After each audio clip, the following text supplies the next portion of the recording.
All right, everybody, welcome to the TWC Leadership Channel. This is where we take about 5 minutes or less, and we let you into our staff meeting, and we talk about something that we're passionate about or something that defines our culture. And so today we're going to be talking about this idea of narrowing the focus, or narrow the focus. Okay, so guys, I want you, do you agree or disagree with this statement? And then tell me why. Your potential to make an impact with your life is directly related to your willingness to narrow your focus. Do you want me to read it again? I agree. Your potential to make an impact with your life is directly related to your willingness to narrow your focus. Agree or disagree? Agree. Okay, why do you agree? Kind of a... Because if you're just doing everything, it's hard to make a bigger impact than if you just have your mindset on, hey, this is my goal, this is the thing I want to do. You can put more of your time and resources into it. Yeah, more energy? What do you mean by that? So you can... So you can, if you narrow your focus on that one thing Right. that God is really wanting you to get done, you can fuel all your energy. You're not like into Yes. that. You're not all spread out. Yeah, and even in your own life, not even when it comes to God stuff, but when it does, if I want to be really, really great at something, if I want to be the best foosball player in the world, I can't play ping pong anymore. I've got to play foosball every single day, and that's all I've got to focus on. I got to get rid of racquetball and ping pong and basketball and air hockey, and it's just foosball all the time to be the best that I can be.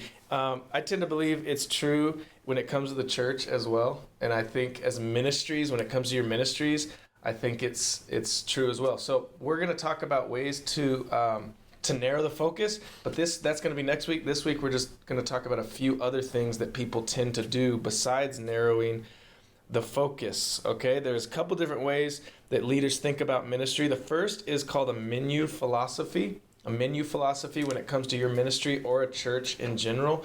The menu philosophy is where you're like, you know what? We've got to have everything we possibly can. We've got to have every single thing. Oh, somebody wants this. Yeah, it's almost the idea is a one-stop shop church where you've got every single thing that you could possibly think of to reach every single person. The problem that creates in your staff is it eventually creates burnout. But not just in the staff at the church, it also in your volunteers, it creates burnout because everyone is doing so many things and you're so involved in so many things and you're just running around and you can sustain it for a little bit, but over time it's going to create burnout in your ministry, in your departments, and in the church. The second thing that people tend to do instead of narrowing the focus is they do a needs-based philosophy. Needs-based philosophy. So we all have church, and these are both good things. These aren't bad things. These are just things that take away and stop you from being the best that you can be.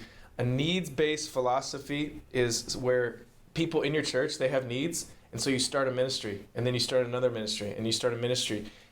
The thing is that you can't really have a ministry for every single person's needs. It would be too many things. You couldn't reach every single need because everybody has different needs. And so if you have a church of 1,000 people, that means you're having 1,000 different ministries. It just wouldn't be sustainable. The other thing that this creates is an inward focused church.